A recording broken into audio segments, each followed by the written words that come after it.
again related to nephrocritical care. And the two topics are very pertinent to our day-to-day practice.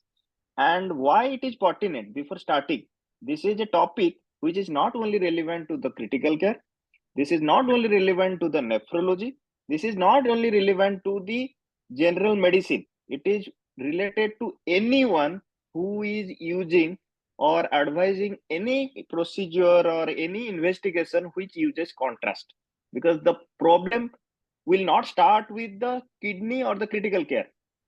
The problem will start with the product or the contrast that is being given to the patient, and that is right now doing some harm to the kidney. So that's why this is topic which would be, I think, pan specialty specific.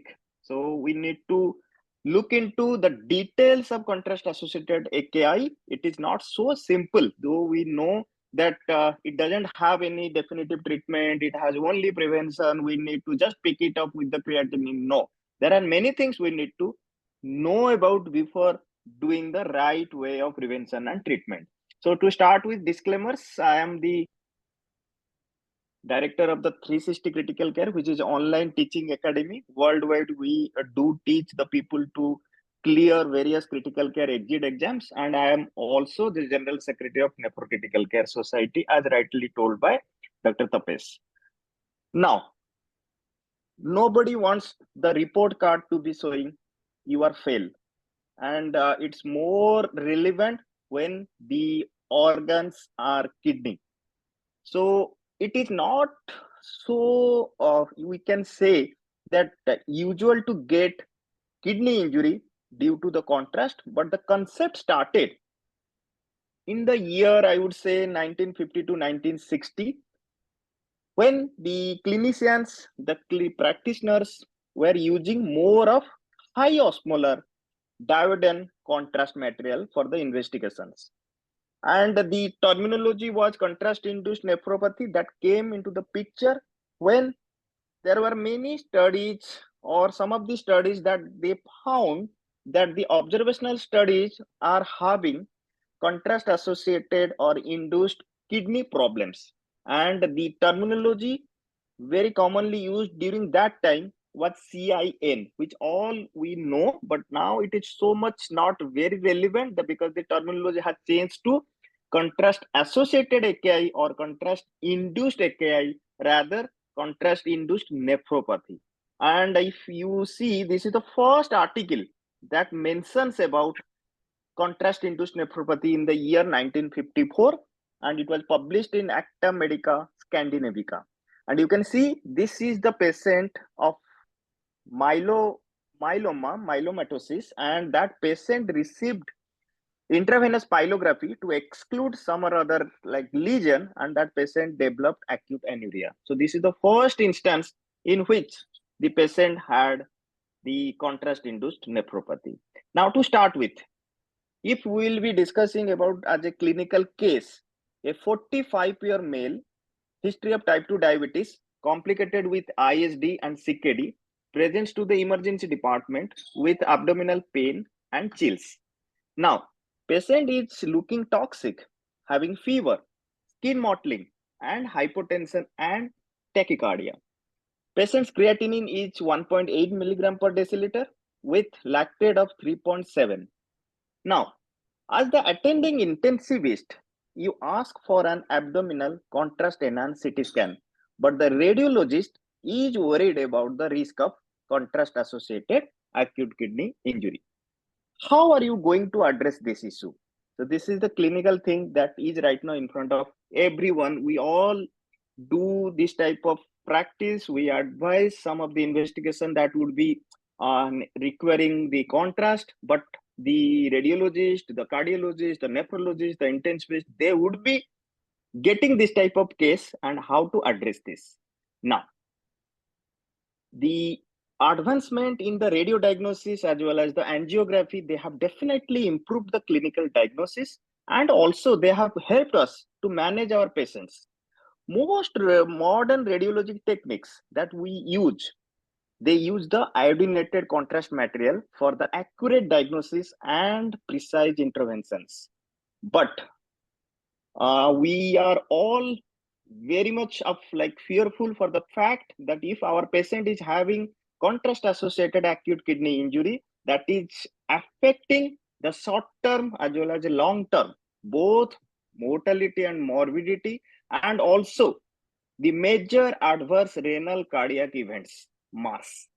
So we do not want our patient to have impairment of renal function, which usually occurs within the days of intravascular administration of intravascular contrast material. Now, there are like we need to understand, I have already explained the terminology. Initially, it was contrast-induced AKI, or more relevant at that time in 1950, 1960, 1970 was CIN, contrast-induced nephropathy. That is AKI that can be causally linked to the contrast material administration. We know this patient has received contrast and patient immediately developing nephropathy. But this is not clinically so much relevant, because in our ICU, in our clinical practice, patient is having so many other comorbidities, risk factors. So isolated, if we will be just assigning or blaming contrast for anything related to kidney, the patient is developing after the investigation, radiologic investigation or cath lab procedure, it is not very much prudent. So rather, it should be the contrast associated AKI or post contrast AKI. If you are excluding the things, we know that it is not right now directly related to that. Now, two conflicting, or I would say opposing school of thoughts are here. One is contrast associated AKI, we all know is the third most common cause for AKI.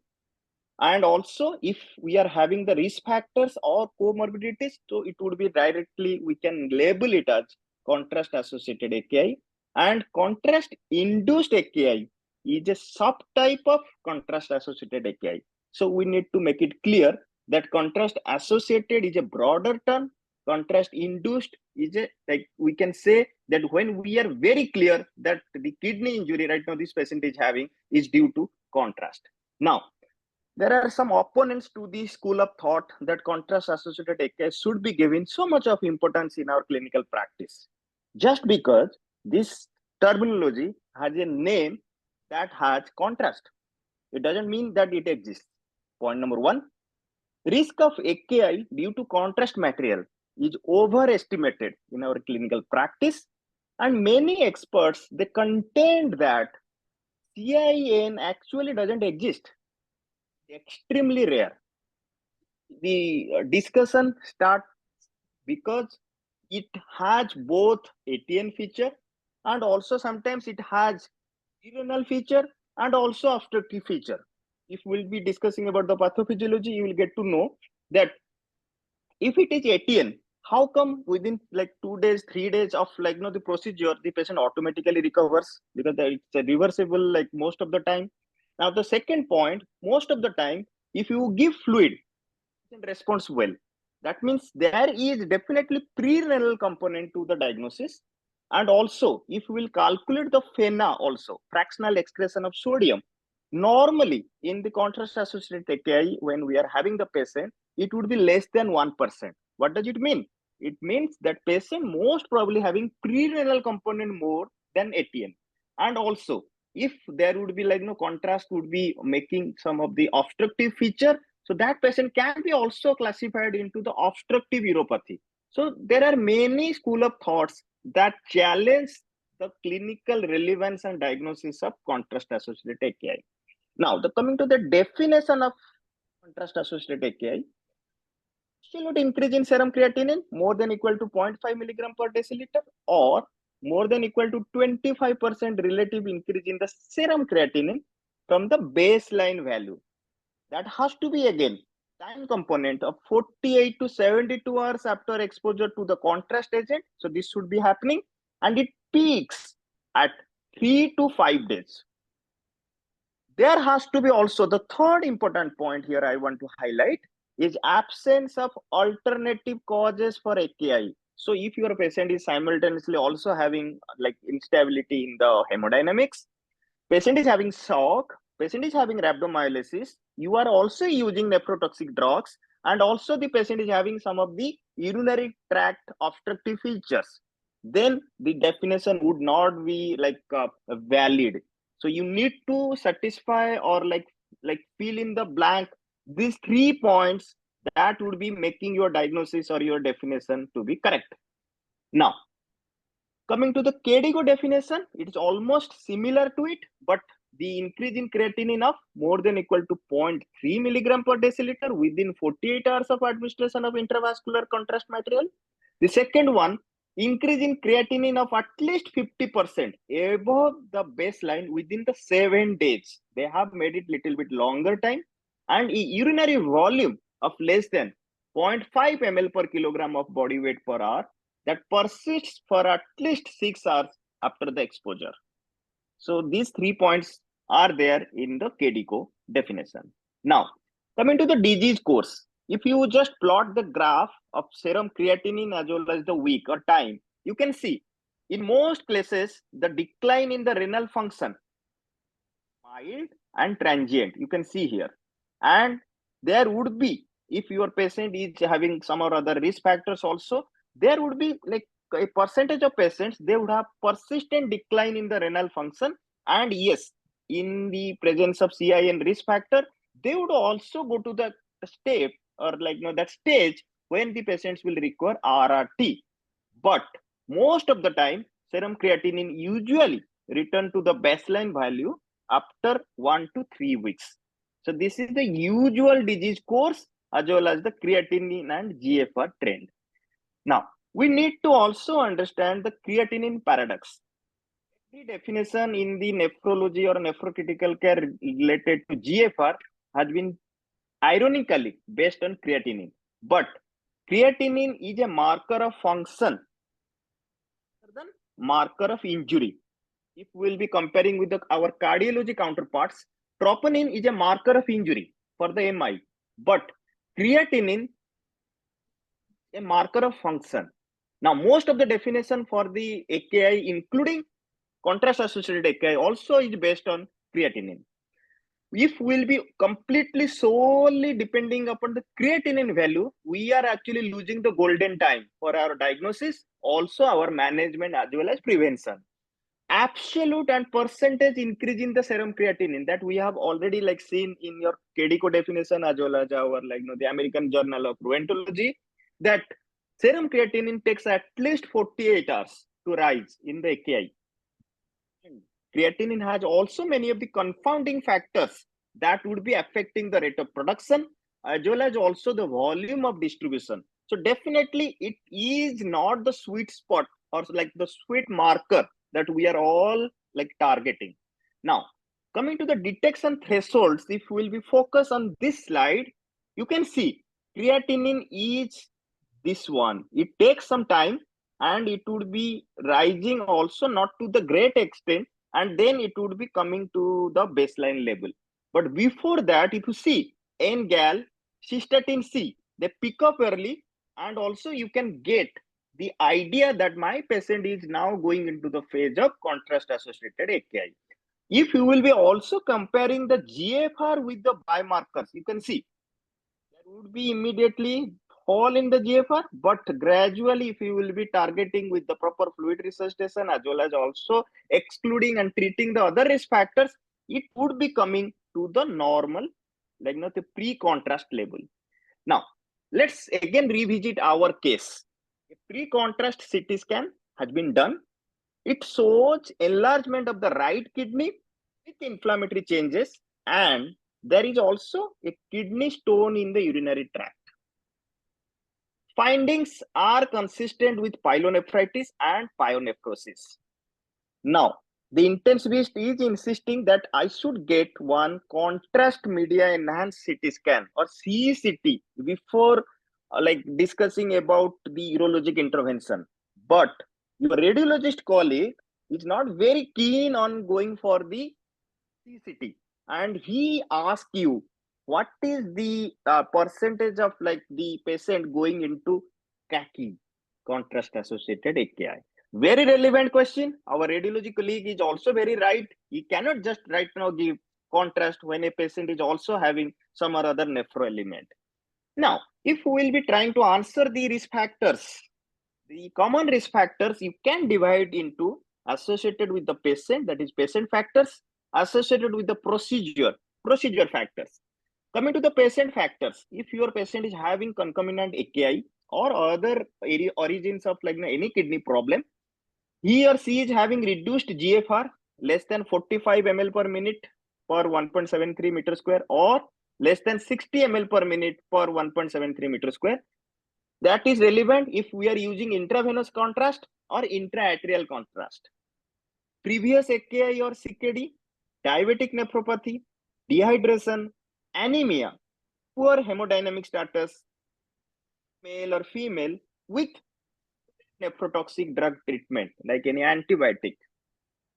Now coming to the procedure specific, if you are or your radiology colleague or your cardiologist colleague is planning for large dose of contrast medium for some of the procedures, multiple administrations of contrast media, like first day, second day, third day, use of contrast media with excessive osmolarity or viscosity, you are planning for intra-arterial administration. So there are again two different schools of thoughts. People say that if you're using intra-arterial administration, then the chances of kaki is more, but it is again debated. If you are going for some emergency procedure where you are using contrast, or it's elective procedure. If you are going for angiography, arterial or like venous, contrast and then CT scan, just like in our patient. So these are some of the procedure specific, some of the patient specific risk factors that would be deciding or determining that this patient is going to have the kaki. Now, this is a risk factor that everybody I think knows. It is Mehran score 1, I would say, because the 2 score has also come up in last 3 years. And this has the risk factors you can see: hypotension, IABP, CHF, age more than 75 years, anemia, diabetes. You are using contrast media with volume. If it is 100 cc, you will be giving score of 1. If it is 200, it would be 2, something like that. And the final part would be related to the kidney part. If your creatinine is more than 1.5 milligram per deciliter baseline pre-contrast, it would automatically getting 4 marks or 4 points. Or if you are calculating the eGFR, estimated GFR, which is less than 60 ml per minute per meter square, then if it is 2, 40 to 60, 4, 20 to 40, 6, less than 20. And you calculate, you add up the integral scores here. And if your score is less than equal to 5, the risk of CIN is 7.5% with risk of dialysis 0.04%. But as the score increases, you can see here the risk of CIN also increases, touching up to 60%, and the risk of dialysis is also going above 10%. Now, I want to again highlight the new Mehran score, which has come up in the year of 2021. This is Mehran 2 risk score. The difference between the previous score and the Mehran 2 score, here the procedural, like the factors have also been added to the pre-procedural factors. In the previous risk score, it was only the pre-procedure risk score. But here you can see, along with the contrast volume, also procedural bleed, so slow flow or no flow post procedure, complex anatomy, so that have also secured some mark. So you have to add up, and there is also detailed pre-procedure risk. You can see previously it was only diabetes, but here no diabetes, non-insulin treated, insulin treated. Coming to the hemoglobin, it is a number less than 11 gram per deciliter. So you can see there is some difference in the Mehran 2 score, and the predictive value is also slightly better than the previous one. There are certain other available risk predictions. I'm not going into detail, but yes, along with this Mehran, which was published in 2004 and then 2021, there are also, I think, almost 6 to 7 scores that have also like taken into account the cardiology patients who have underwent like some of the cardiologic procedures. Now, we need to understand here what is the proposed mechanism, why the contrast is right now causing problem in the kidney. So you can see contrast media is having free iodine. Just try to understand this picture. It has two direct, like you can say, one direct effect, one indirect effect. Coming to the cytotoxic effect and the viscosity effect. we are giving the contrast either like intravenous or intraarterial, that is intravascular. Now, directly it would be causing damage to the endothelium here. It is entering into, there would be tubular damage. And if you will be seeing here, coming to the viscosity effect, it is right now entering into the tubules, also into the peritubular capillaries. So the viscosity is kind of dragging the fluid into it because it is of hyperosmolar state. You can see contrast media passing through the tubules. Hyperosmolar environment is happening here. Water is drawn out of the tubules because of the the capillaries is also having dense contrast material. So there is simultaneously happening that your tubular pressure is also increasing because the water is coming out, and also the interstitial pressure is rising because your vessel is also losing fluid. Now, what is happening? As a result, there is medullary hypoperfusion because the blood is not reaching to the medulla, which is the inner side of the kidney, and your urine flow rate is also decreasing because the amount of time the contrast media is actually remaining in the tubule, it is rising or it is increasing. As a result, what is happening? The contact time is more. So as a result, tubular damage is happening via cytotoxicity. In the other side, in the left side, you can see tubules and endothelium is compromised. The function is compromised because of the direct cytotoxic effect. As a result, what is happening? The oxidative stress, and there is reactive oxygen species formation or radicals formation. That would be consuming the nitric oxide, or the vasodilators are actually diminishing, and there is simultaneous unopposed vasoconstriction happening that would be decreasing the GFR, because we all know that if you teach unopposed vasoconstriction, so the GFR would be decreasing, and there is the efferent arteriole is actually dilated. And as a result, what is happening? The medullary hypoperfusion, because the blood is not entering, or the vasoconstriction is actually hypoperfusing the medulla. As a result, hypoxia is happening. So it becomes almost a vicious cycle. You can see this picture is so nicely like depicting the mechanism of contrast associated AKI. Now, coming to the pathogenesis in little bit detail, I am just highlighting the picture here. Most of the things have been already explained in the previous slide. You can see without contrast medium, so the blood vessels are actually flowing nicely. The rheologic property is well maintained. But with contrast medium, there is actually the viscosity is clogging the erythrocytes. As a result, erythrocytes shrink, and there is release of the different mediators from the erythrocytes. There is also, you can see, tubular epithelium cell, which is very good without contrast medium, but with contrast medium, the tubular obstruction is happening. As a result, there is a direct cytotoxicity and apoptosis. Now, the case is continued further. Whatever was the decision, now the patient received both intravenous contrast medium as per the urologist advice, and also concurrent fluid administration from the intensivist perspective. Now, a medical student who is there in the ICU, he suggests that we should start with acetylcysteine to prevent AKI and ask you about other preventive measures available.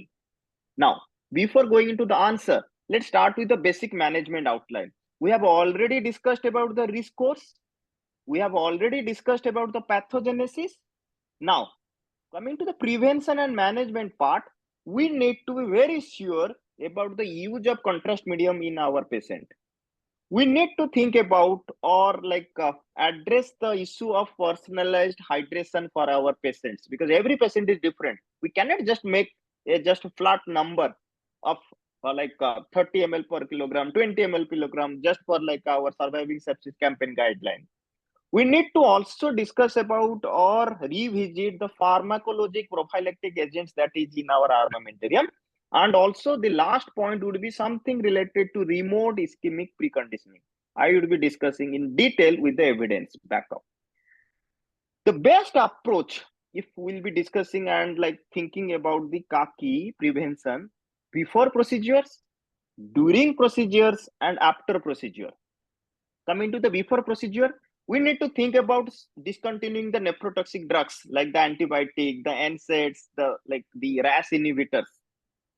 Intravascular expansion is definitely, so the green here, the color, they are having like the very confirmatory evidence supporting from the literature.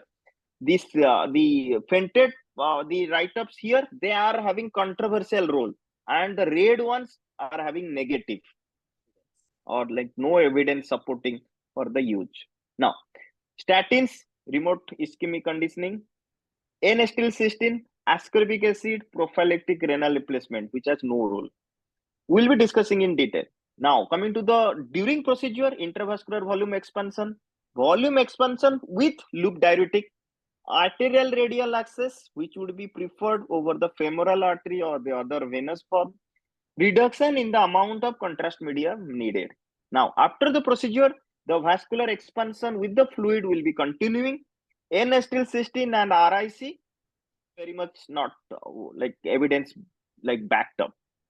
Now, the three pillars of prevention, if somebody would be asking me, first to identify the high risk group, hydrate well prior to the procedure, and the third one would be try to minimize the contrast medium use. So you have to discuss with your radiologist, your cardiologist beforehand.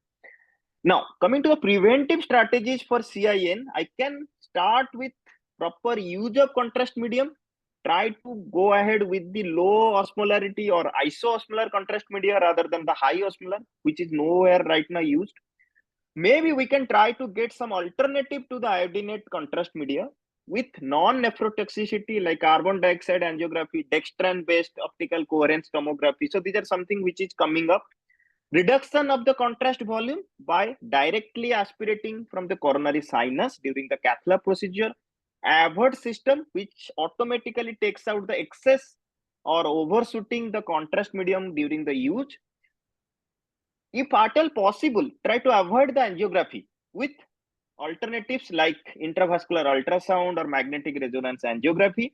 And during the cath lab procedure, avoid using left ventriculography and autography because that takes a lot of contrast volume. Coming to the hydration, it would be personalized hydration. That means along with the CVP guided, there are like concepts of left ventricular end diastolic pressure guided hydration, bioimpedance guided your volume assessment guided hydration, and renal guard system. I would be explaining that as well. Now, what are the strategies to improve the contrast-induced renal ischemia? Maybe adenosine receptor antagonist theophylline, nitric oxide promoters like sildenafil and tadalafil, calcium channel blockers like amlodipine, and prostaglandin and ioprost.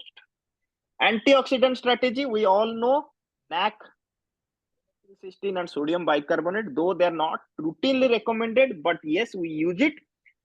Other strategies like a high dose of statins, they are recommended, and the role of remote ischemic preconditioning is in dispute. Now, using some or other like detailed about contrast dosing, there is a terminology called as contrast volume to creatinine clearance ratio. So you have to just divide contrast volume divided by your creatinine clearance. You will be calculating that. If it is more than 2, chances of getting contrast-induced nephropathy is more. Chances of like patient requiring dialysis is more, as per the studies published in 2011. Ideally, you should keep it less than 1 to minimize the risk of kaki. Now, there are 3 simple ways of calculating maximum contrast volume. Just 5 into weight divided by your serum creatinine. If you are having your like GFR calculated, 4 into estimated GFR, or less than 100 ml if your patient is having significant chronic disease and PCI is planned. Now, there are certain contrast sparing strategies. One trial was also published in 2024, very recent, remedial 4 trial, where the patients were like STEMI as well as non-STEMI. They have used LVEDP guided hydration, and they used the contrast media diversion system. Automatically, the excess contrast medium will be like taken from the main channel. So inadvertently, the procedure who is doing, so it would not be directly going to the patient. And they have compared between the control group as well as the volume reduction group, and they found that acute kidney injury was 16% in the volume reduction group compared to the 24.3% in the control group, where you are using just conventional syringe. And It was like the p-value of 0.18018. Now, coming to the intravenous hydration, what is the physiologic principle? Why it is so much highlighted that you need to have hydration proper before, during, as well as after the procedure? It increases the GFR, expands intravascular volume, it dilutes the intravenous contrast that you are giving in the filtrate. It promotes diuresis. As a result, what is happening? Contact time of the contrast medium with the tubular epithelium decreases. As a result, direct cytotoxicity is also decreased. It decreases the activity of renin, angiotensin, aldosterone system. We all know fluid has that role. And it also decreases the vasoconstriction as well as cellular hypoxia and also the oxidative stress. So these are the principles or the physiologic basis why intravenous hydration has such a strong role in the prevention of CACI. Now, we do not know which one is the right fluid, whether it is normal saline or the Ringer's lactate, because we all know the disadvantage of giving like more of normal saline. And we do not know exactly how much fluid to be given to a said patient.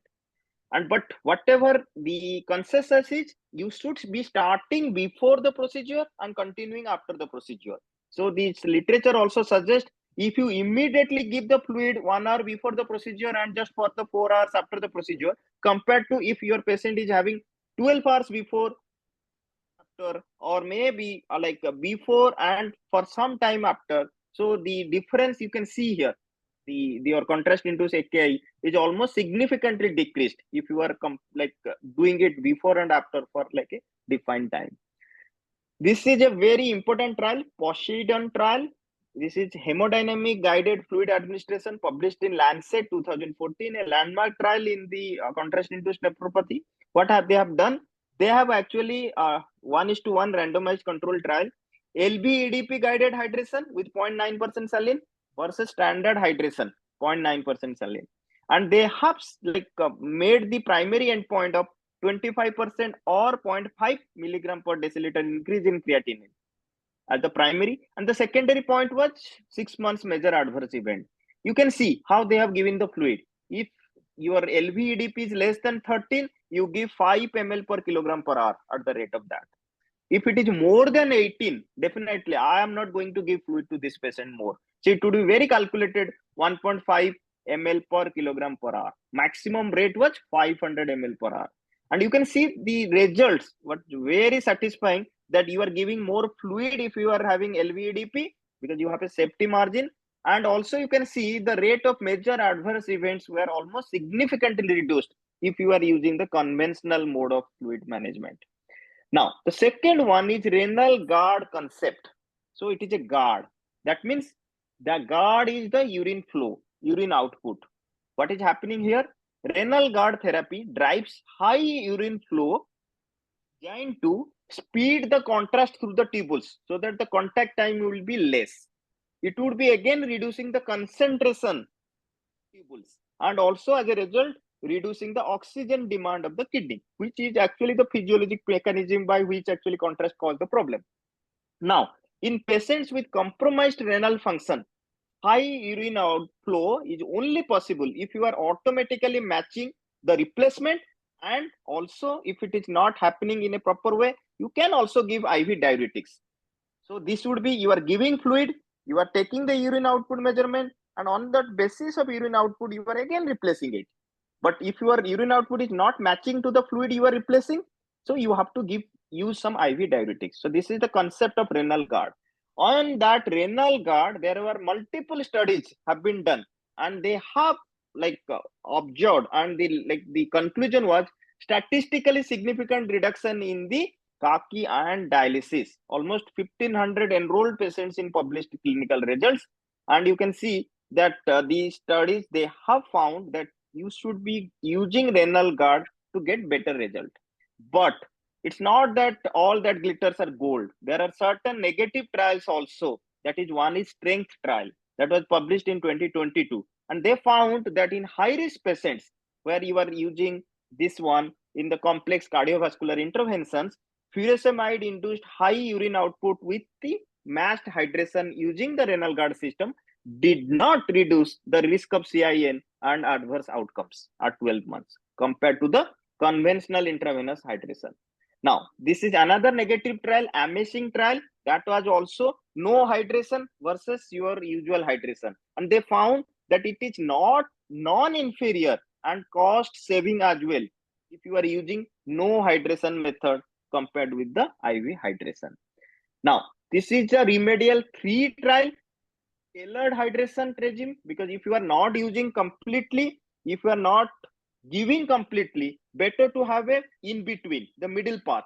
So that is the tailored hydration regime, and that found that the AKI as well as the pulmonary edema actually was less if you are using tailored hydration regime. That is published in the remedial 3 trial, and that has actually used the renal guard, as well as also you can see that you get less events, that is the MAKE events.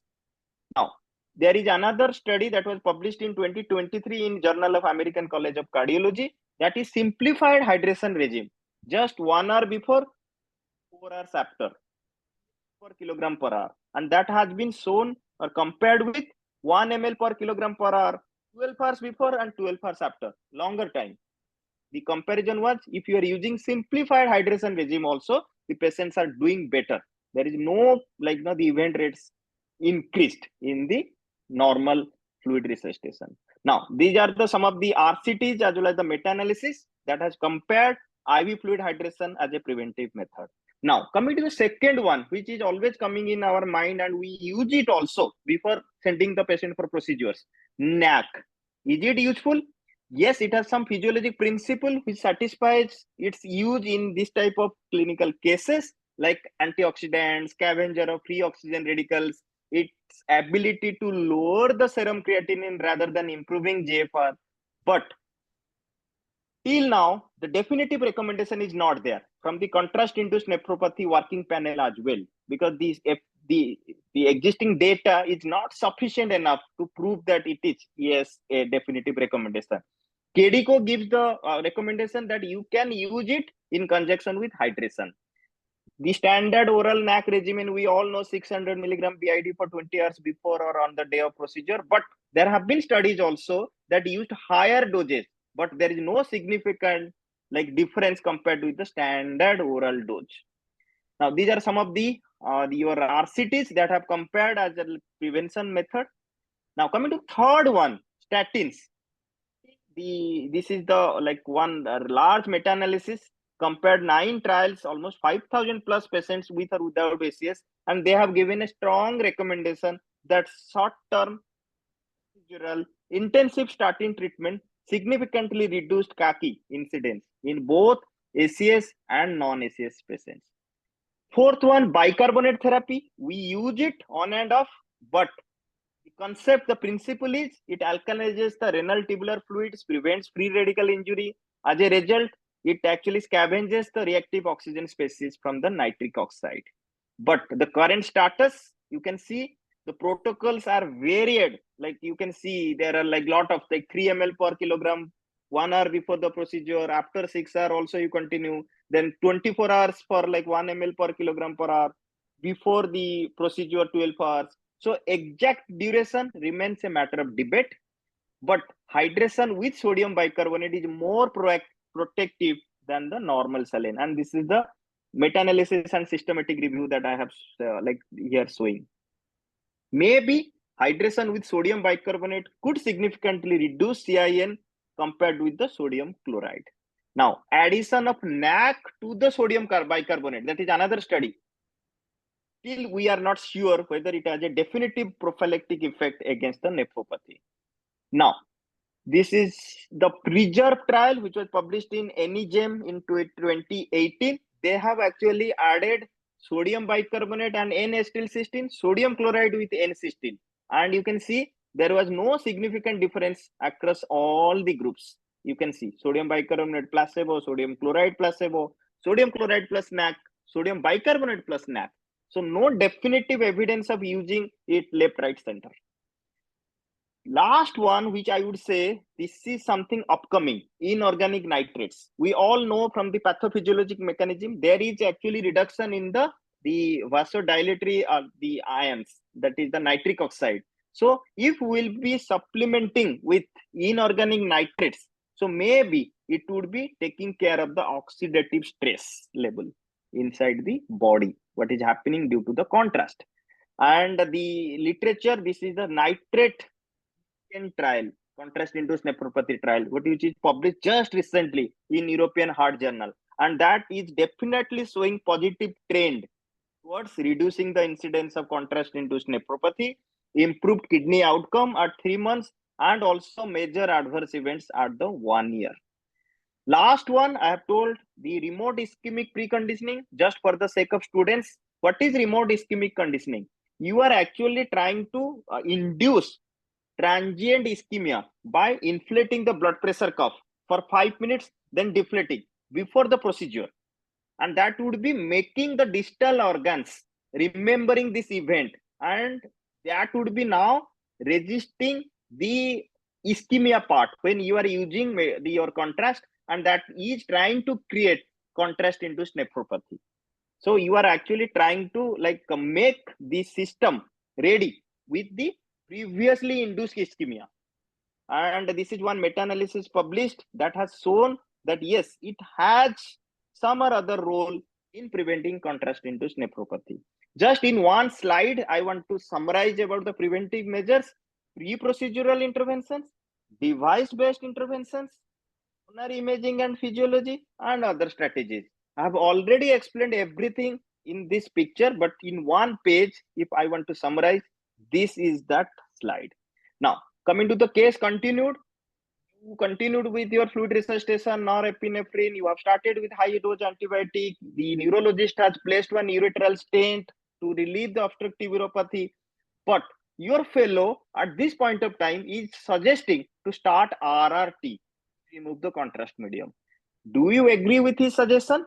What is the evidence of renal replacement therapy in preventing contrast-induced nephropathy? Though dialysis can remove contrast medium from the circulation, and its role, if the patient is having frank like the nephropathy, then definitely it would help. But preventing contrast-induced nephropathy, there is no recommendation or definitive evidence. So you should not use prophylactic renal replacement therapy for your patients, whether in CRT also, like the CKD also. Finally, as Dr. Tapas was saying, there would be many questions or queries following this presentation, that if my patient is at the middle of the night requiring some intervention or procedure to diagnose that whether it is life-saving surgery is needed or not, but you are confused that the creatinine is high, whether my patient is going for CIN or not, the surgeon is ready, but the radiologist is not ready. So there would be all these battles or the discussions and confusions will be happening. As for this is the recent article published by Royal College of Radiologists and Royal College of Emergency Medicine regarding the emergency CT scan and use of intravenous iodinated contrast agent. They are very clear that if the risk benefit is or limb saving, delaying the diagnosis, patient is not having the life after that, better you are not thinking about the RFT or some of the prerequisites prior to scanning. No, there is no independent risk factors at that time, and you should not delay the scanning. You can read the third last but one line. And intravenous fluid administration should not be again considered a prerequisite prior to scanning. If your patient is not having time, I cannot just keep that patient in my ICU and give fluid for 3 hours and then send to the patient. Maybe the patient will be dead and I will be getting the scan just for my academic purpose. So there are many gaps in the knowledge, and future research is the key, and we are all waiting whether we'll get a very uniform definition. What would be the impact of AKI on the long-term impact of having the function of the kidney, and what are the biomarker roles, how I should get a better prophylactic strategy, the personalized management. There are many gray areas which have not been cleared till now. So the take-home message is very clear that it is one of the leading causes of AKI, but we need to have definitive clinical and the discussions among the multidisciplinary teams. And there is definitely a research dilemma is there, which is not getting the correct from the researchers. So maybe the dead must die, as I have got this from like the social media. That is there any solid evidence that contrast nephropathy should be taken so seriously, or we should treat as usual, but taking care of the risk factors as well as preventing it rather than thinking so seriously not to do the test itself. Thank you very much for your patient listening.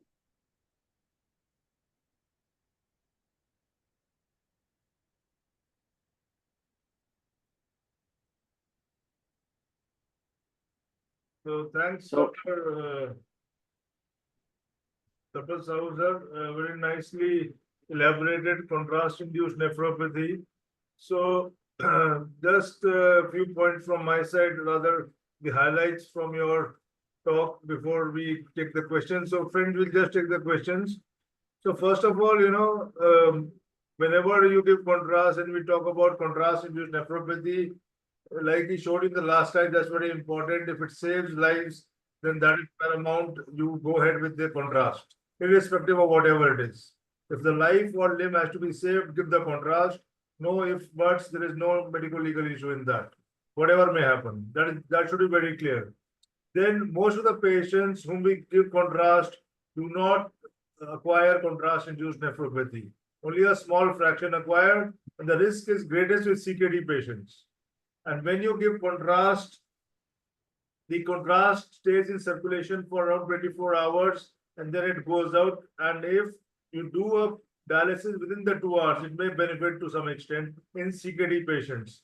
But the patient has to have a catheter. All CKD patients don't have a catheter. So that is another thing.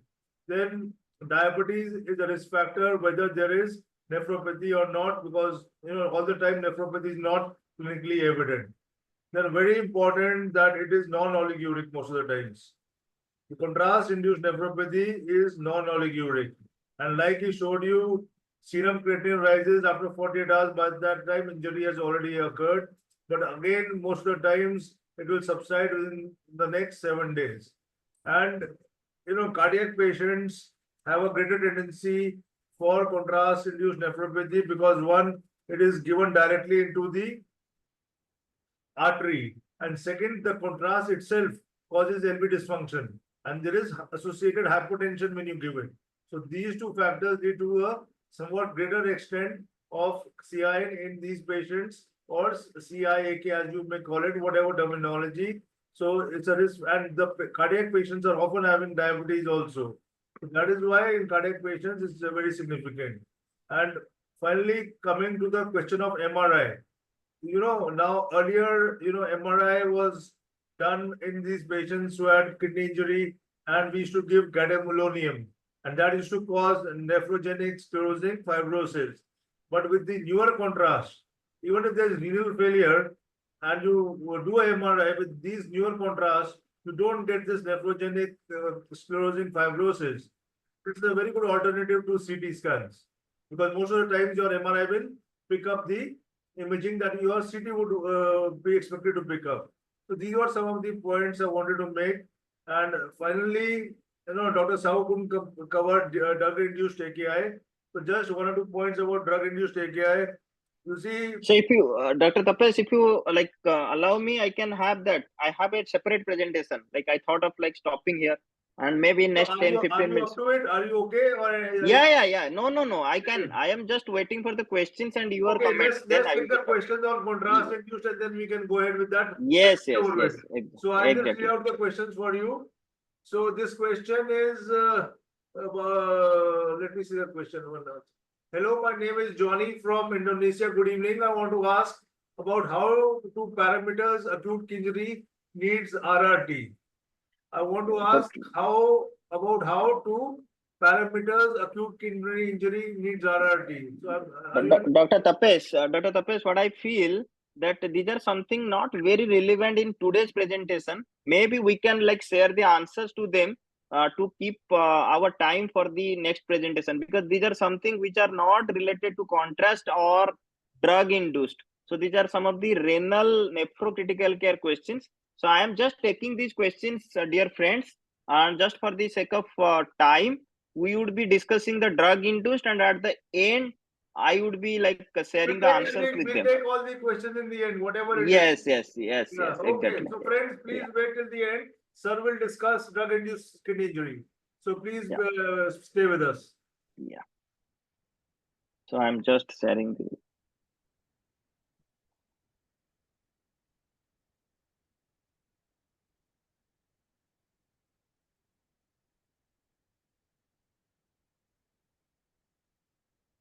Okay.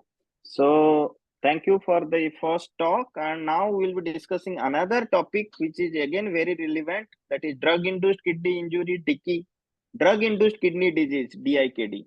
Now, what is the background of drug-induced kidney disease? If somebody would be making it clear, drug-induced AKI, necessary evil of modern medical management. What I try to like explain in this sentence, that we need to use antibiotics, we need to use some of the like the antihypertensives as well as diuretics, and that is causing some inadvertent complications due to that drug. But as a result, it's not like that all the drugs should be stopped. So that's why it's a necessary evil, we know, but yes, we have to judiciously use, and also with proper explanation as well as proper monitoring. Now, 1/4 of all medications given in the hospitals, they are potentially nephrotoxic. Very shocking result. AKI occurs in 20% to 30% of critically ill patients that we all know, but drugs contribute to about 1 in 4 episodes of AKI. That means almost 25% cases of AKI that is related to the antibiotic use or some of the other drugs that we use in our ICU or in the ward. Now, another shocking fact for all of you, any nephrotoxic drug, if the drug is having some or other like the effect which is nephrotoxic, there is 53% greater odds of developing AKI. So that is something we need to be really cautious before using. I would not say before using. If your patient needs, definitely you should use, but it should not be unattended, or you are not actually monitor the patient's renal function as well as the overall hemodynamic status, whether you should stop using that at that time when the patient improves. And this is that the analysis done in the critical care research and practice, systematic review and meta-analysis. As usual, I will start with the clinical vignette just for the better understanding for our trainees as well as junior colleagues. 43-year female, recent hospital admission for osteomyelitis, presents to the ER with fever, fatigue, nausea, and vomiting. Usual case, we always get this type of case, like different domains which are involving the kidney. The lab parameters are the creatinine value is 4.22 milligram per deciliter. Though 8 days prior, when the patient presented to the first time to the orthopedician, it was 0.7 milligram per deciliter. She has been receiving vancomycin as advised by the orthopedician for the past 8 days for osteomyelitis. She developed a pruritic rash on her inner thighs. Her vancomycin serum concentration, when we sent, it is coming 58.8 nanogram per ml. 5 days prior, after 3 days of like starting the vancomycin, it was 15.6 nanogram per ml. Renal ultrasound is unremarkable. Urine analysis has trace protein and few RBC and WBC. Other medications are ceftriaxone, outpatient prescriptions previously this lady is using or like taking is lisinopril, hydrochlorothiazide, and amlodipine. Now, if I would be summarizing this case in the OPD or in my like the ICU, it fits to the criteria for the AKI phenotype. We needed to have a kidney biopsy for this patient. Why this patient has developed AKI? To subclassify the AKI, and the biopsy report was shocking. That is acute tubulointerstitial nephritis. For that, we decided to administer steroids, and steroids were prescribed with a decline in the serum creatinine to 1.5 milligram per deciliter just within next 5 days. So the outline for my presentation, why the kidneys are specially vulnerable to drugs, why it is not related to brain, why it is not related to heart, why always the first organ most of the time is kidney. What are the risk factors for nephrotoxicity due to drugs? How we can classify drug-induced kidney disease? What are the possible mechanisms of drug injury? What are the phenotypes of drug-induced kidney injury? And what are the possible preventive as well as treatment measures that we can have? Now, coming to the risk factors, in one slide, I want to explain you all. This can be related to patient factors. In the patient factors, again, some of the modifiable factors, non-modifiable factors, age, demographics, the allergic response history, altered pharmacogenetics, like patient is having loss or gain of the function mutations. There is like some of the pleomorphism related to cytochrome P450. Now, the patient is having true or the relative intravascular dehydration. Some of the metabolic perturbations, like if the patient is having the acute kidney injury previously, CKD, cardio-renal syndrome, cirrhosis of liver, nephrotic syndrome, obstructive jaundice, as well as some of the, like if you're having metabolic perturbations, like patient is having again hyponatremia, hypokalemia, pre-existing hypomagnesemia. So these are some of the patient factors. So decide or determine that this patient will have a DIKD. Now coming to the kidney factors, as it is related to kidney, matters of the kidney. This is one organ where the cardiac output is almost 25% flowing to the kidney. So definitely high drug delivery is there. That's why kidney is more susceptible to the drug effects. Then it is having all the tubular cells are having high metabolic rates, and workload on these cells on the medulla is very high. Now, there is also the local drug concentration in the medullary cells as well as interstitium is also very high. Cellular uptake of the toxins is also high. So now if you will be again making it the drug factors, immunodrug effects, then there is also crystal formation of the drugs, then the direct drug nephrotoxicity, then there is also interaction with the uromodulin, which is again one of the the risk factors for your vancomycin. Then there is also drug concentration within the transporters, cations as well as anions. So that is also affecting. So direct drug nephrotoxicity is definitely one of the risk factors for your the drug-induced kidney disease. Just for the sake of our understanding, the quiz questions for the young trainees. Do you know what is the triple whammy in nephrocritical care? Anybody who can answer in the chat box, I will answer in the end. Now, coming to the controversies, there is no standard definitions or classification existing till now. Now, there is difficult clinical description of drug toxicity and lack of unequivocal consensus on its diagnosis. So definitely the controversies are manifold, but most of the studies, they have defined the nephrotoxicity that may be 0.5 milligram per deciliter or 50% rise in the serum creatinine over 24 to 72 hour time frame, and also a minimum of 24 to 48 hours of drug exposure.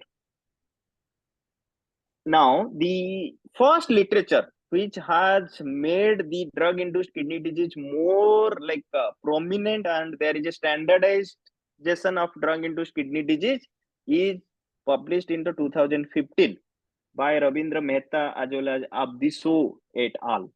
And as per this article, you can classify drug-induced kidney disease on the basis of the time course into three parts: acute, subacute, and chronic. Acute is if your the drug exposure as well as the deranged the KFT as well as the GFR decreased within the first 7 days. Subacute is 8 to 90 days, up to 3 months. Chronic, more than 90 days. And you can see if your drug exposure is very less, there would be you can get the normal reversibility within very few days. But if your drug exposure is continuing for a long time, more than 7 days, you can say the recovery threshold is right now increased. And if you are continuing the drug exposure for almost 3 months, so you will be definitely getting some or other the irreversibility in the patient. So that's the reason why we need to understand the classification on the basis of time course. Now, coming to different phenotypes of drug-induced kidney disease, I want to just start with first one, which is acute kidney injury, on that basis, you can see acute interstitial nephritis, acute tubular necrosis. They have their own primary as well as the secondary classification on the basis of rise in the serum creatinine. As usual, it is always the creatinine which has been taken into all the classifications till date, and also the urine output, how the urine output has actually decreased over last 12 hours and also in a day, and also urine analysis findings, how you are getting the eosinophils as well as casts as well as the proteins. Now coming to the second phenotype, which is the glomerular disorder, and on that basis you can see hematuria or proteinuria you are getting. The third one is nephrolithiasis. That means you are getting crystals in your urine and you are getting ultrasound of your kidney stones or gravel. Now the fourth one is tubular dysfunction in the form of Fanconi syndrome, phosphate wasting, renal tubular acidosis, diabetes insipidus, and SAD. So these are the four phenotypes that has actually right now described in the literature. There are multiple sites along the nephron where the drug can cause problem. If we start with the afferent as well as the efferent arteriole, you can see there would be your afferent arterial, like arterial vasoconstriction, efferent arteriole would be vasodilated, and you can see the drugs that can cause problem in the glomerulus, PCT, then loop of Henle, then you can go down thick ascending loop of Henle, then the distal convoluted tubule, DCT, then the collecting duct. You will get all the types of gravels as well as obstructive uropathy here, and then finally the collecting system. And here in the interstitium, you will again get acute interstitial nephritis from many drugs. What are the drugs that can cause problems? You can see in this screen. Now, as we all are fond of using antibiotic and getting the creatinine to be elevated in our patient after 2 days, 3 days. So what are the drugs?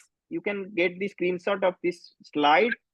Drugs causing AIN, drugs causing ATN, drugs causing crystal nephropathy, and also other mechanisms. So that has been very clearly mentioned in this article from Antibiotics 2022.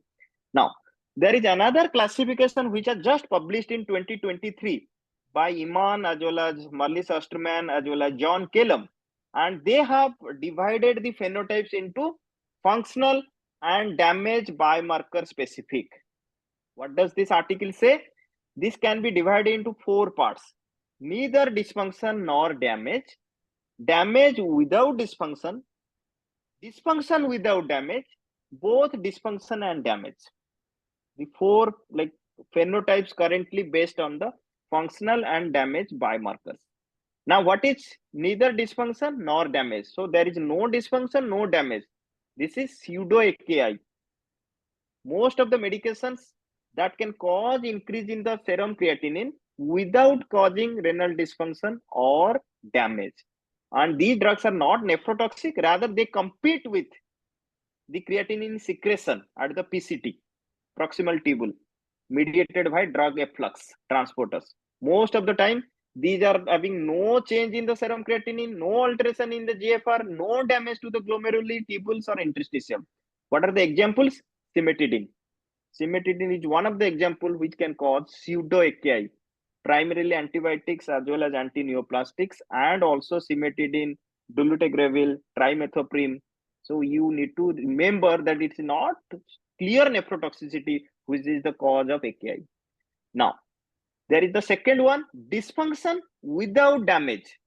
Dysfunction in the form of systemic or intraglomerular hemodynamics. It is not having any tubular damage or glomerular damage. Rather, it is the hemodynamics which is having the problem. So you need to maintain the renal blood flow, kidney perfusion that can increase or maintain the intraglomerular pressure, and as a result, there won't be any decrease in the filtration fraction and GFR. Because if you are having any altered renal blood flow, these things will be decreasing. As a result, there would be increase in the serum creatinine concentration. Now, the example in that is permissive AKI or permissive hypercreatinemia. We know that if you are using ACE inhibitors, we all know, or like the other ARBs also, if you are using that, your creatinine will be increasing, but we are not so much concerned if it comes to the significant effect. because these things would be having some of the permissive AKI effect. Diuretics, mannitol, if you're stopping it, definitely the AKI would be resolving.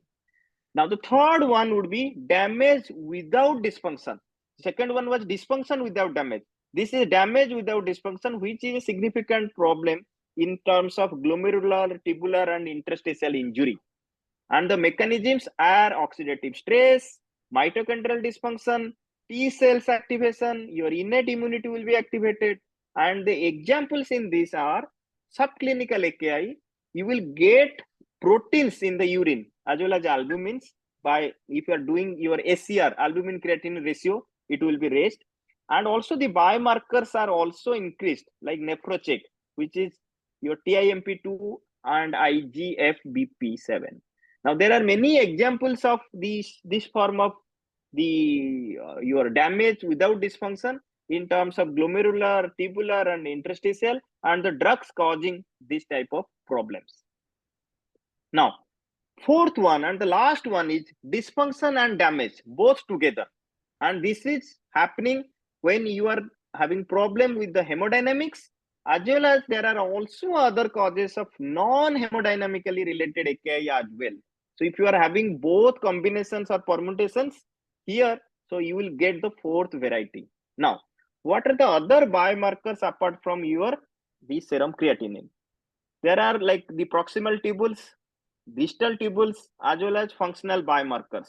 So the most important are your NGAL, cystatin C, KIM1. And along with this, other forms are also seen in some of the clinical conditions. These are some of the the medications that can cause the problem of the dysfunction and damage together.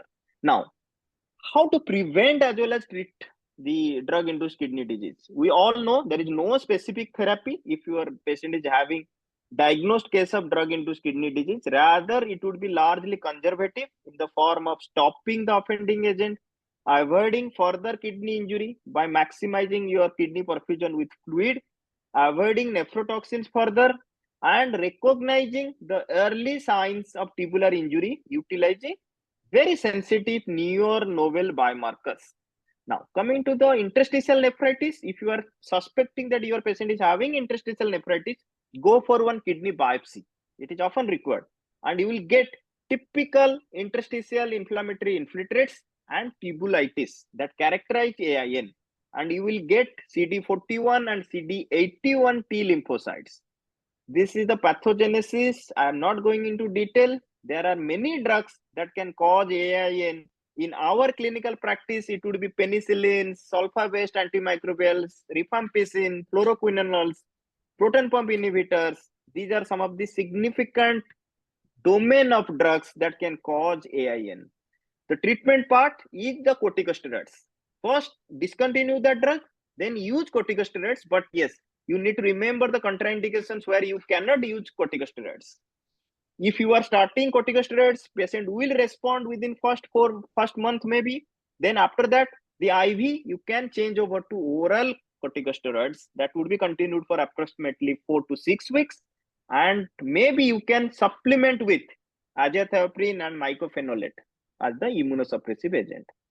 The next one is crystalline nephropathy. Name suggests there would be crystals, and there would be some of the, you can get intratubular crystal deposition, and the pathogenesis is very clear. Urine is having crystals that is entering into the tubular cells. There would be lysosome rupture. As a result, there would be dams and camps. The TLRs will be activated, and that would be vasodilating, inflammatory cytokines would be released. So a lot of things would be happening to make crystalline nephropathy. But the most important is, you will be getting supersaturation of the drugs. So you have to increase the urinary flow rate, and you have to check also that whether you are using drug excessively. Now, these are some of the drugs. I am not going into detail which drugs can cause crystalluria or crystalline nephropathy, but you need to remember that the specific treatment is to modify the urine pH so that the solubility of those crystals would be increased. Because the problem is there is actually precipitation of the crystals. Now, The interventions also to reduce the plasma and urine drug concentration, you can also rarely get extracorporeal therapy. Now, I'm not going into the detailed of like what are the measures that you can do to prevent the incidence of DIN, but you need to have hydration properly, urinary alkalization. There would be also therapeutic drug monitoring strategy you can use, and also you should be avoiding volume depletion in your patient. Now, if you are suspecting in the like your patient DIN, the first thing as you are discontinuing use of the offending medicine, you are also thinking about whether I can have some antidote, I should go for some dialysis or plasmapheresis. Also go for like thinking about that whether you are giving adequate hydration to your patient. Now, there are certain like currently used methods. I'm just concluding with 2 slides more. The biomarkers can be divided into 3 parts: predictive biomarkers, diagnostic biomarkers, and prognostic biomarkers. You can see depending upon the urine as well as serum. So these are some of the things that would be helping you to decide the efficacy of therapeutic drugs used as well as kidney safety. Now, finally, this is one recent article that was like highlighting the 6 R's of drug-induced nephrotoxicity. One is R for risk, recognition, renal support, response, rehabilitation, and research. So these are the 6 R that would be definitely helping us to know better in our future clinical practice. So at the end, the take-home message is we all know medications are a common cause for AKI, and as clinicians, we should be familiar with the pathogenesis and clinicopathologic manifestations to prevent and treat AKI associated with these agents. Maybe clinical pharmacist has a bigger role. We need to like raise the awareness among like the clinical setups to have a clinical pharmacist who can advise you if you are going above the or like the board to choose some of the drugs that is causing drug-induced kidney disease. Thank you very much for your patient listening. Thank you, Dr. Ghosh. So nice. So just a few points from my side before we take the questions. So, friends, first of all, you know, allergic intestinal nephritis is the commonest thing that we see, and that is with antibiotics. Like sir told, a lot of antibiotics can cause it. So, how do you clinically look for this? You know, a sort of biopsy and all those things, because biopsy not so common. So, when you have allergic intestinal nephritis, there will be onset of new fever. There will be a rash. A lot of patients will have a rash. You will have to look for the rash, and there will be eosinophilia in some patients. And often there will be urine eosinophils.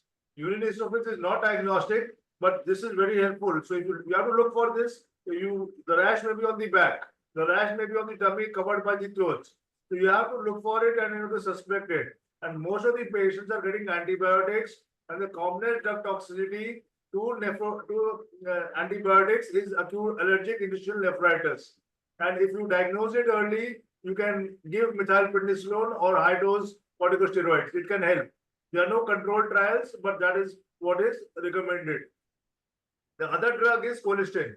So, you know, you have colistin and you have polymyxin, this thing. So, but colistin is the one which causes acute tubular necrosis. So, it's very common, and you should be aware of that. And aminoglycosides classically cause non-oliguric AKI with hypokalemia, with hypomagnesemia.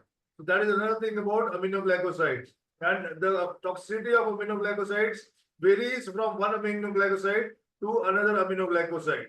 And finally, ACE inhibitors. So ACE inhibitors, you know what to do with ACE inhibitors?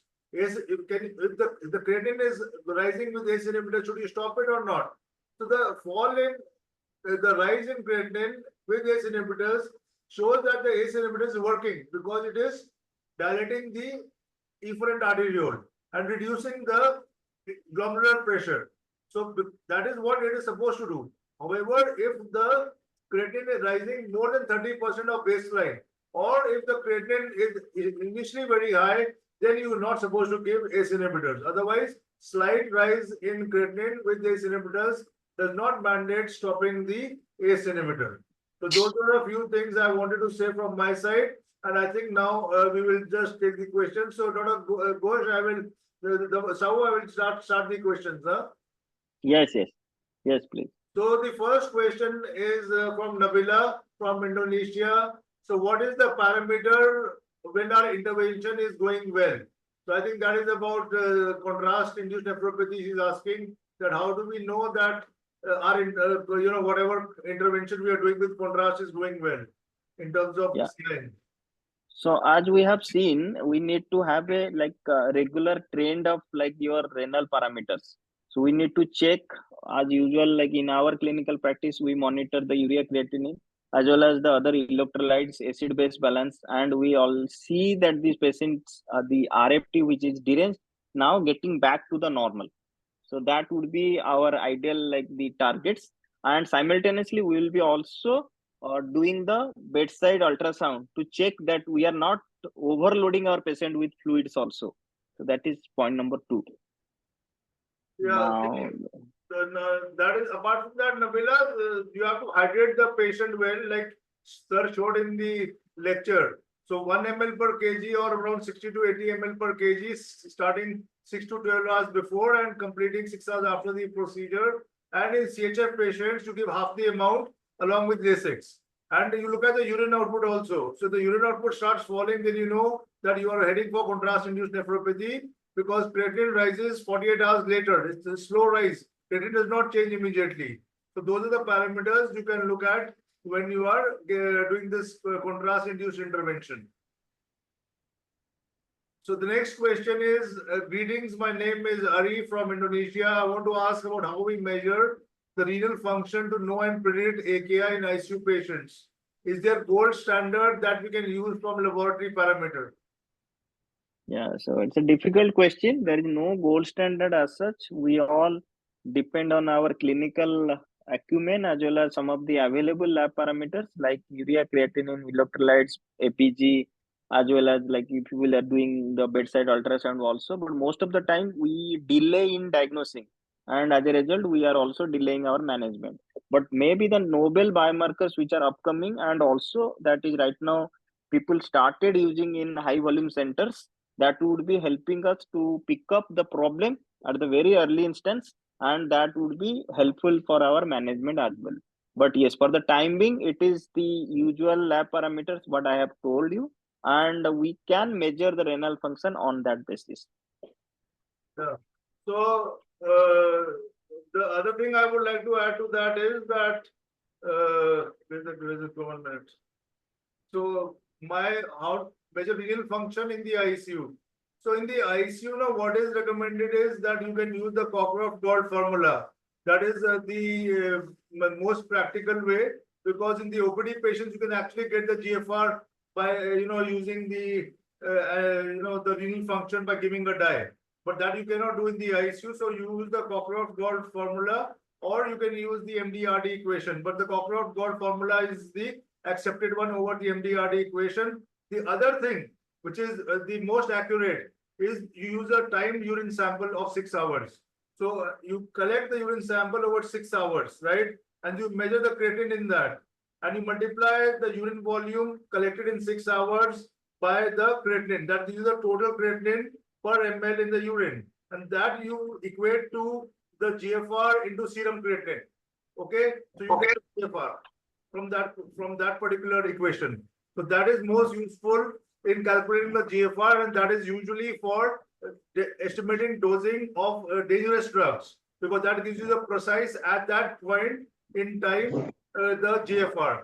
So that is the most practical way in the ICU, apart from whatever equations you have. But those are not very accurate, but they can also be used because time sample is not easy to collect. Nurses make error, sisters make error in getting the time sample. I hope that answers your question. So next, hello, my name is Johnny from Indonesia. Good evening. Good evening, Johnny. I want to ask about how do parameters acute kidney injury needs RRT. So she's asking what parameters in AKI need RRT, sir. So it would be based on the clinical. So based on like the ABG, then the acidosis. If your patient is having rise in the potassium, which is refractory to your medical management, you are getting some of the encephalopathy features, then pericarditis. Then if you are having some of the toxicology related problem, that would be affecting the survival. So you have to decide on which basis you are going for the RRT. But some of the basic and the usual indications that for that we use dialysis are the acid base status, the fluid overload, congestive heart failure, pulmonary edema, then the potassium level, then the patient's ischemic pericarditis, ischemic encephalopathy, and also toxicology. Any urea creatine you want to take, sir, as a cutoff? It is right now not taken as like no any number, because we have seen that patients with the creatinine of 12 also, if your acid base balance is not deranged and the patient is having urine output, so you can wait for some time. But yes, the absolute indications if we are talking about, then that would be what I have told. The relative indication, definitely the urea creatinine would be taken into account. Yeah, so what apart from whatever sir has said, you have to judge a little clinically. Like I said, sometimes the creatine of 12 also comes down with giving fluid, but generally, if you can rule out all this, then once you have a urea of around 150 and a creatine of 4, most people would do a dialysis. And now you also, you go in for FST, furosemide stress test to assess whether your patient needs dialysis or not, CRT to be started or some kind of a dialysis. So you can read about furosemide stress test. Some people use that also because furosemide stress test helps in evaluating whether you'll be needing dialysis or not. So that is another thing that can be used. You can read about FST. Is given everywhere. Okay. So next question. Hello, I'm Ejil from Indonesia. Hello, Ejil. What is consideration chronic kidney disease with COPD pulmonary disease handling critical ill in ICU? So I think I'll answer that. Ejil, you have CKD and you have COPD. So one thing would be, if the COPD patient has any exacerbation, you will be giving antibiotics probably. So the dosing has to be adjusted for CKD patients. The antibiotics, steroids don't need adjustment, and of course inhalers don't need. The other thing is, when there's a patient with COPD, he may have right heart failure. Okay, and when he has right heart failure and he ends up in the ICU, the patient will be kind of having a backward transmission of pressure to the kidneys into the renal IVC and the renal veins, and that will affect the GFR and it can lead to acute or chronic kidney injury. The other thing is you will apply the BiPAP, and when you apply the BiPAP, there will be positive pressure ventilation, and that will lead to pulmonary arterial hypertension and again worsening of the right heart failure. So you have to be very careful in terms of the backward transmission of pressure from the right heart to the IVC to the renal vein, and then leading to deterioration of the kidney function, because the renal vein pressure increases. There's a decrease in the renal artery to renal vein differential, and the GFR will decrease. At the same time, the capsular edema increases. So all these things may lead to deterioration of the renal function. And when there's deterioration of the renal function, you don't want that. So that is the interaction between a COPD patient ending up in the ICU with acute exacerbation and chronic kidney disease. So this is the thing you'll have to handle, and you'll probably have to decongest him. And if the blood pressure is falling, you'll have to put him on some kind of vasopressors. So that is the most important thing here.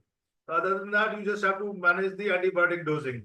That is what comes to my mind here. That is what it is. I hope that answers your question. So next question, Dr. Sahu. Hello, I'm Lutfi from Solo. I hope I got the pronunciation correct. Is there any consideration for intensivist using antibiotic for patient with CKD in critical condition? So what do you, Dr. Tapas? You're not audible.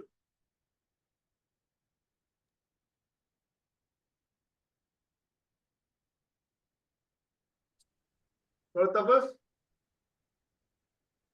can you hear me? Just 1 second. Yeah, okay. So she's asking for consideration for intensivists for using antibiotics in CKD patients in critical condition. Am I audible now? Yeah, okay. Yeah. So yes, CKD patients, we need to reduce the dose. We need to prolong the dose at the drug administration as an infusion maybe. Then again, we need to check the creatinine clearance regularly. If the patient needs dialysis, then we need to use it at the right time. and also we need to monitor the renal function regularly. So these are some of the things that is very relevant in our clinical practice, and we need to use it also appropriately. And I would just like to add to that, Lutfi, that we are moving towards therapeutic drug monitoring. So this is going to come in a big way sooner or later. In the West, we are moving towards. They have already moved towards therapeutic drug monitoring in some ICUs. Of course, it will take time to filter into India because it's a costly practice. But definitely in the coming years, dosing in the ICU with antibiotics in renal failure and otherwise also in compromised patients, liver disease, etc., is going to be through therapeutic drug monitoring. Because it has been seen in renal failure patients, it's very difficult to decide what exactly you want in terms of dosing because there's too much variation. Volume is different, pH is different, proteins are different. So it's very difficult to dose these patients. Okay, we move to the next. I hope that answers your question. Next question. Good evening. I'm Arif from Indonesia. I have a question. How effective are current risk stratification tools in predicting CI, AKI, and what novel biomarkers are emerging to improve the risk prediction? Thank you. Yeah. So I have shown you, it started from Mehran score, which included 8 parameters, and that has discriminatory value of I think around 0.72. And after that, there are a lot of AKI risk prediction models I have shown as well. And the recent one is Mehran 2 score, which included the pre-procedure as well as the procedure variables also. So these are something which we can use at the bedside before the procedure and prognosticate the family, as well as we are ready with the management plan if the patient lands up in the contrast-induced AKI as well. And the other one, the novel biomarkers, yes, creatine is not the answer always. We need to have some or other newer biomarkers, but yes, the cost effectiveness has to be definitely seen, and also the availability has to be ensured in your clinical setup, but they are coming in a big way. Maybe the definition will be also changing very soon, where we will be having the newer biomarkers along with the creatinine and urine output. Okay, thank you, Dr. Tapas. I hope that answers your question. I'm Ilanda from Indonesia. Hi, Ilanda. I would ask a question. When a patient with CKD on CRT will use contrast to CT examination, any target urea and creatinine? So, Dr. Ilanda, you want to answer that, Dr. Tapas? Yeah, no, you can answer, no problem. So, Dr. Ilanda, a CKD patient, you should generally avoid because CKD patients are very prone to worsening of creatinine and worsening of renal function. In fact, they are the worst subset as far as contrast is concerned. And the only thing is, if they're on CRT, immediately, you should do dialysis after giving the contrast if contrast is necessary. And like I said earlier, there's this option of MRI now. MRI with the newer contrast is very much safer than what it was earlier. Earlier we used to use MRI with GADOLINIUM, and that used to cause nephrogenic sclerosing fibrosis. But now MRI is done with newer contrast agents, which even in renal failure do not cause too much of a problem. So that is another option you can look at. There is no safe urea creatinine value in CKD patients on CRT. You're inviting trouble generally, and that is the advice that we can give you. I hope that answers your question. So we move on to the next question. Hello, I'm Hendra from Sukarta, Indonesia. How to consider fluid management and resuscitation in CKD? Thank you. Okay, sir, please answer. So this is definitely a long question, not to be answered in 2-3 lines. You have to have some of the invasive, non-invasive monitoring, as well as your clinical acumen, as well as some of the lab monitoring. Also, you have to look at the patient as a whole, rather any specific guideline that would be helping you to decide about the fluid, as well as the resuscitation goals, resuscitation methods. But yes, you need to be very judicious in fluid management. You have to use focus point of care ultrasound, and you have to also see that you are not exceeding the fluid, which is sometimes we inadvertently give more fluid, just our normal patients with no AKI or no CKD. So you have to use it in allicuts, not as bolus 1 liter, 2 liter. And as per the surviving sepsis also and the other guidelines also, they take the guidelines on the basis of the normal population. But yes, CKD needs a very stringent like the assessment, then administration as well as monitoring to have a proper fluid assessment and management. The other thing is, dear colleague, you have to have a clinical assessment whether the patient is dehydrated or overloaded. Most of the times, the CKD patient will be overloaded. So if the patient has sepsis, it's a little different, or he has a polyuric disease, or he has had GI losses because of diarrhea, vomiting. Then of course you need to give him fluids, and you have to use the parameters which sir has suggested. But you should also assess clinically whether he's overloaded, and you can look at the JVP, if the JVP is raised or not, and you can look for edema. Any patient who has edema, pedal edema, has a 4-liter fluid excess. That is a gold standard. Just remember that any patient, whether it's CHF or CKD, if he has pedal edema, he has 4 liters excess fluid, unless the albumin is less than 3. If the albumin is less than 3, then hypoalbuminemia will lead to transudation of fluid out of the intravascular compartment. So there you cannot estimate. But if the albumin is more than 3, then if there's pedal edema, that means there's 4-liter fluid excess, and you should not be giving him fluids. Other than that, you have to use your dynamic tools. You can even look at the IVC and so on and so forth, which sir has suggested. So try to make a clinical assessment whether the patient is dehydrated or euvolemic or overhydrated. Use the tools and then proceed accordingly. So this is last question, I think.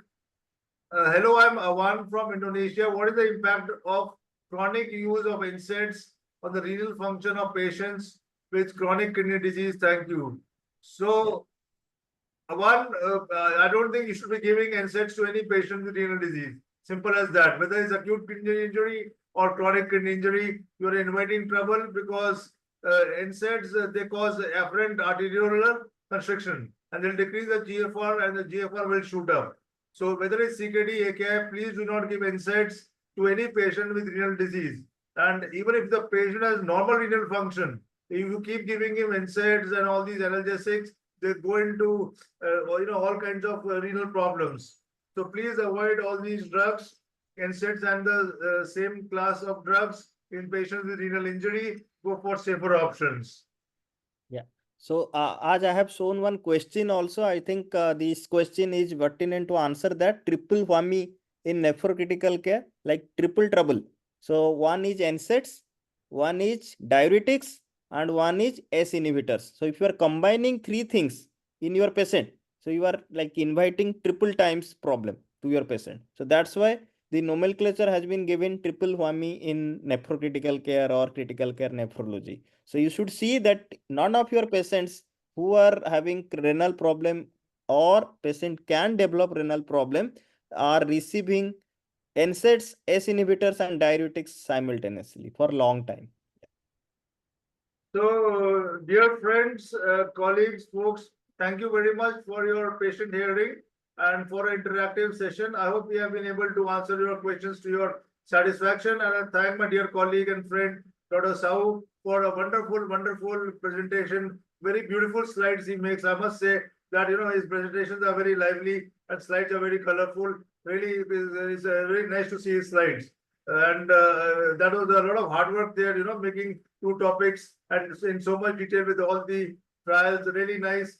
Thank you very much, sir, Dr. Sahoo, sir, and hope to see you again. Thank you so much. Thank you, Dr. Tapas, for involving me, and also I learned many things while preparing, because it's a vast topic. I personally feel that I exceeded the time, but I initially tried not to exceed, but I thought of if we are spending time on a Sunday afternoon or evening, we should be giving justice to the time what we are having right now. Thank you very much for inviting me. Yeah, sir, there is no problem with the time. It's our own session. This is not a 20-minute international conference.